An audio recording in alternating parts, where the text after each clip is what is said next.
Nous voici parvenus à un peu plus de la moitié du livre de Job. Bon, le plan n'est pas tout à fait comme cela, c'est une découpe un petit peu arbitraire où je reprends à partir de ce chapitre 27. Cette deuxième partie, nous avons vu dans le début, d'abord l'histoire, les deux premiers chapitres de Job, tout le malheur qu'ils font sur lui et comment il est l'objet d'un pari divin. Est-ce pour rien? Est-ce que c'est gratuit finalement l'amour que tu portes à Dieu ou est-ce que c'est un amour intéressé? Tout va porter là-dessus finalement. Est-ce qu'on aime Dieu gratuitement ou parce qu'il nous procure finalement des bienfaits? Et on voit que ce dialogue avec ses trois amis, Bildad, Shophar et Eliphaz, ne mène à rien. Au chapitre 27, Job reprend la parole.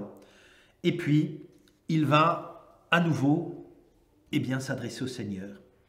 Dieu entendra-t-il son cri? Quand fondra sur lui la détresse? Dans le puissant trouvait-il ses délices? Invoquait-il Dieu en tout temps, etc. Job, finalement, va sommer un petit peu Dieu d'agir. Il y a, après ce chapitre 27, un chapitre un peu de transition, comme un interlude, qui est un grand poème de la sagesse. Alors, il est attribué à Job, bien sûr, parce qu'au verset 27, au chapitre 27, le premier verset, Job reprit le fil de son propos et dit, et puis on continue. Et puis, c'est toute la recherche de la sagesse. Où se trouve la sagesse, finalement? Et le poème conclut, la crainte du Seigneur, voilà la sagesse, s'éloigner du mal, voilà l'intelligence. Et on voit que l'homme a beau chercher sous la terre, a beau aller au bout des abîmes, a beau faire tout, on voit que cette sagesse qui permet aussi à l'homme de faire des découvertes scientifiques, de réfléchir, d'utiliser sa raison, de faire du commerce, il y a toujours quelque chose qui ira plus loin, qui le dépasse. Et il faut, et c'est peut-être ça aussi le tournant, accepter qu'il y a un moment quelque chose qui nous dépasse. Job va faire après, sur 3 chapitres, 29, 30, 31, comme mémoire de ce qu'il a fait, et puis exprimer son espérance aussi. Il y a notamment le chapitre 29, une confession finalement pour dire mais qu'est-ce que j'ai fait finalement pour mériter ça? Et il fait mémoire du temps où on le respectait alors que maintenant tous les gens le méprisent. Au chapitre 30, maintenant je suis la risée des plus jeunes que moi. Et puis au chapitre 31, il y a un bel examen de conscience qui commence par « J'avais conclu un pacte avec mes yeux. Comment alors aurais-je fixé du regard une jeune fille vierge? Quel est donc le sort que de là-haut Dieu assigne? Quelle part le puissant réserve-t-il depuis les hauteurs célestes ?» Et puis voilà, ne voit-il pas tous les chemins, etc. Qu'est-ce que j'ai pu faire finalement? Et il montre qu'il a été aussi généreux avec les pauvres, qu'il s'est toujours comporté selon les commandements. C'est curieux parce que finalement, Job est quelqu'un qui n'est pas du peuple juif. Or, il se présente devant le Seigneur, devant Yahvé, comme celui qui respecte. Il y a quelque chose aussi de très universel dans cette manière de vivre, dans cette morale, dans cette loi qui est donnée par Dieu, de l'amour finalement et du respect aussi du prochain.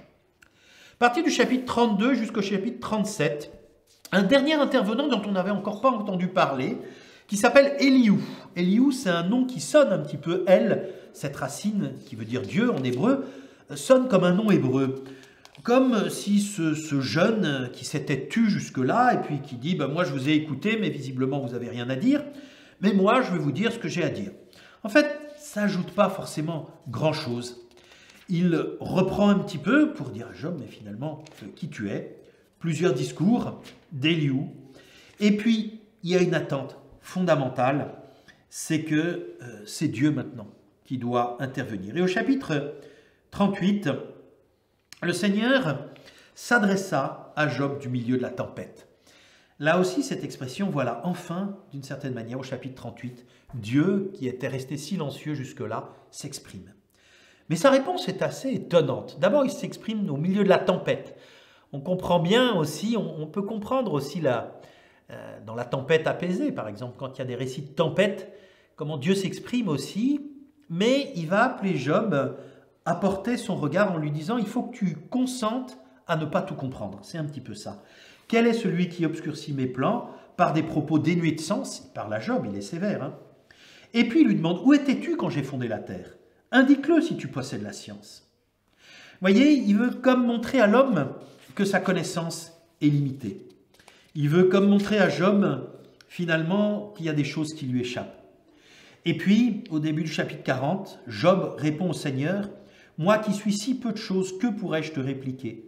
Je mets la main sur ma bouche, j'ai parlé une fois, je ne répondrai plus, 2 fois, je n'ajouterai plus rien. » Il y a cette immensité, il y a quelque chose qui dépasse tellement l'intelligence humaine.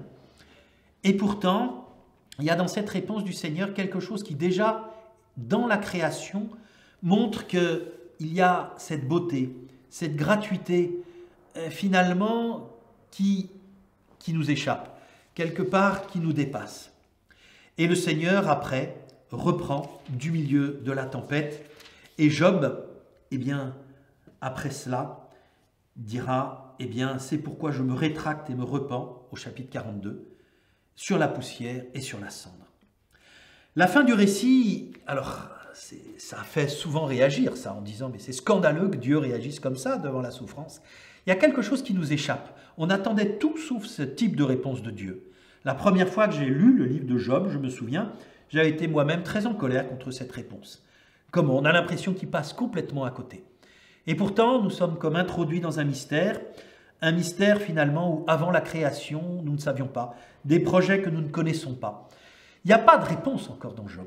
La réponse, c'est une attente. Cette attente, ça sera celle du Sauveur, qui donnera un sens par sa mort et à sa résurrection à tout ce que finalement les justes, dans leur souffrance, ont pu vivre avant lui et jusqu'à la fin du monde. On a une petite fin, un petit épilogue où Job retrouve tout ce qu'il avait perdu en mieux, d'une certaine manière. Un épilogue un peu décevant, une sorte de happy end pour conte de fées. Mais je pense que le génie, précisément, du livre de Job, il est dans ce cri vers le Seigneur. Job assume la souffrance sans avoir de réponse à bon marché, sans avoir, je dirais même, de réponse tout court. Dieu se manifeste, mais pas du tout de la manière dont on l'attend. Il faut avoir le courage de se plonger dans ce livre de Job. On n'en sort pas, je le disais aussi, tout à fait indemne, mais il nous fait rentrer aussi dans cette profondeur de l'humanité que le Christ est venu assumer. Le livre de Job est vraiment un livre nécessaire à connaître, à lire en entier, simplement ne pas se contenter de quelques petits passages, quelques récits. Rentrer aussi dans ces longs dialogues, parce que c'est ça aussi, toutes ces questions qui se posent. Alors, bonne lecture du livre de Job, et n'oubliez pas de prendre ce petit calendrier qui vous guidera jour après jour, un chapitre par jour, tout au long de l'année 2022. À bientôt.